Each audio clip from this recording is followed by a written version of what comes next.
In 1895, an Italian inventor named Guglielmo Marconi began experimenting with what he called a wireless telegraph system. He used a spark gap transmitter to transmit Morse code over distances of up to a mile. His first public demonstration was in 1896, when he sent a message from one rooftop in Bologna across to another, where it was picked up by a receiver made of a coherer and a telephone. Soon after that, he had extended his range to 20 miles. It was clear that this new invention had potential uses beyond the telegraph. After all, if you could send messages between two people who were 20 miles apart, then surely you could send them between two people who were much farther apart. But how far? In order to find out, Marconi traveled to England in 1897. There, he built a long-distance transmitter and set up shop at Cornwall. The site was perfect for transmitting radio waves out into the Atlantic Ocean. This was also around the time that physicist Oliver Lodge was doing his own experiments with radio waves, and so Marconi and Lodge worked together to try and send a wireless signal across the ocean. They never did, but they got pretty close.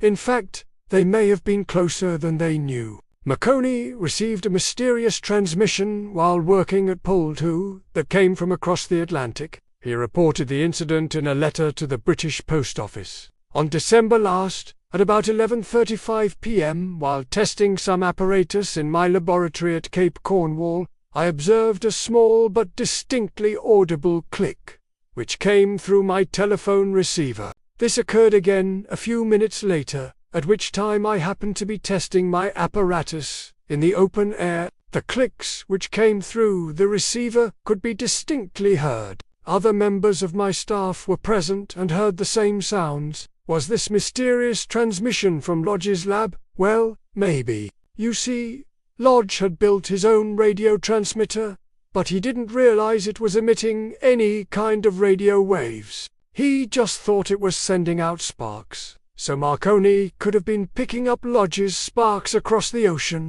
Either way, though it was clear that the technology was capable of sending signals well beyond the horizon, this wasn't lost on the military, which is why in 1899 Marconi was awarded a large contract from the British Admiralty to develop a wireless telegraphy system for ships. To do this, Marconi developed the Reginal, a compact and powerful radio transmitter. The first of these went into service aboard HMS Immortalite in 1900, although it would be a few years before they became common. Still, it wasn't long before the British military noticed that their ships were receiving messages that they weren't supposed to. For example, in late January of 1901, the captain of the HMS Juno received a coded message that told him to proceed to Spain, because his ship was needed to rescue the crew of a stricken vessel. But there was no such stricken vessel, nor had the captain sent out any requests for assistance. It turned out that the message had come from a Spanish station that was using a frequency very similar to the one that the British ships were using. This problem continued throughout 1901 and early 1902 until the British Admiralty finally ordered all naval vessels to cease using radio communications. This was a huge blow to Marconi, but he was determined to make things right. He wanted to figure out if he could claim certain frequencies, even if those frequencies were beyond the horizon. To do this, he would need to file patents. Now, filing patents is important because it can prevent others from stealing your ideas. If someone copies your invention, you can sue them for patent infringement. But patents don't work across international borders. So if Marconi wanted to protect his invention in Britain, he had to file a patent in Britain. And if he wanted to protect it in the United States, he had to file a patent in the United States. That's exactly what he did. And in both countries, he was granted patents that covered the use of electromagnetic waves for wireless telegraphy. But his plans for international protection ran into a snag. While Marconi was traveling to the US in 1901 to file his patent, a man named Nikola Tesla arrived in Britain to file his own patent for a wireless telegraphy system. What's interesting is that the two men had briefly met 6 years earlier in London. When Marconi was visiting the city, he had gone to Tesla's lab to ask if he could buy one of his induction coils. The induction coil is a device that produces high-voltage electricity by varying the current in a coil of wire, and it's a key component in building a radio transmitter. At the time, Tesla was happy to sell Marconi the induction coil, but he wasn't happy to let him see inside his lab. 6 years later, when the two men met again,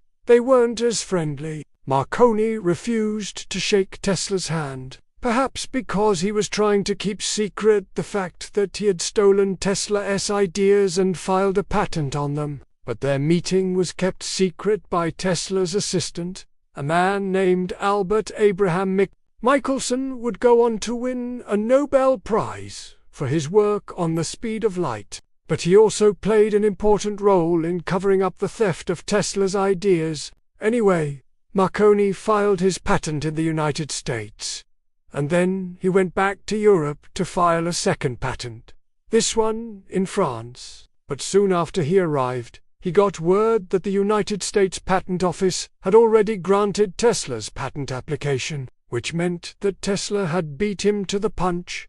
Marconi's French patent application was rejected. Meanwhile, in Britain, Marconi's patent application was accepted, but it only covered the use of electromagnetic waves for wireless telegraphy between fixed points. Tesla's patent, on the other hand, covered all methods of wireless communication, including those between ships and aircraft, and those used for broadcasting. As a result, Marconi's patents couldn't stop Tesla from developing his ideas, but Tesla's patents did prevent Marconi from developing his ideas. In other words, Marconi was free to build his radio empire in the United States, but not in Europe, and so Marconi shifted his focus to maritime use of radio. As I mentioned earlier, he had developed a compact and powerful radio transmitter called the Reginald, which was perfect for use on ships. The idea was that ships at sea could use radio to communicate with coastal stations and with each other,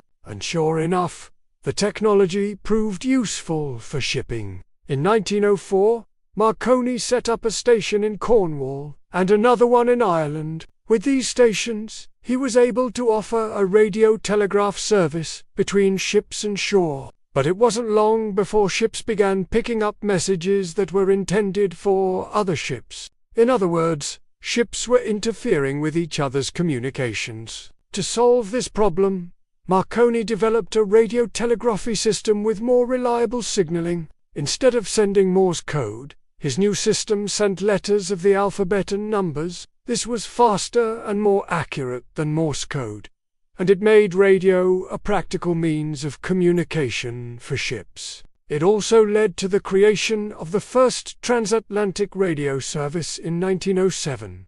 By this point, Marconi had gotten around the patent issues by moving to transatlantic radio, but he still wasn't completely safe. In fact, in 1908, a German inventor named Carl Ferdinand Braun sued Marconi for patent infringement. Braun claimed that Marconi's radio system infringed on his own patents for radio receivers, and once again Marconi found himself in danger of losing his radio empire. However, a court in the Netherlands ruled in Marconi's favor. Meanwhile, radio was becoming popular with the general public. People were using it to listen to music, news, and sports. In fact, in 1912, a man named Reginald Fessenden broadcast the first voice transmission. From that point forward, radio broadcasting grew rapidly. By the end of World War I, there were hundreds of radio stations in the United States alone. Anyway, after World War I, Marconi's health began to decline. He suffered from diabetes and heart disease, likely brought on by smoking too many cigars. He died in 1937 at the age of 65. Today, a company called Racal still exists. It was originally a part of Marconi's company, but it split off in 1999 to focus on defense electronics. Today it sells secure communications equipment to the military and intelligence agencies. They've even developed a smartphone app that allows encrypted voice calls and text messaging. But that's all I've got for today. Thanks for watching. I'll see you next time.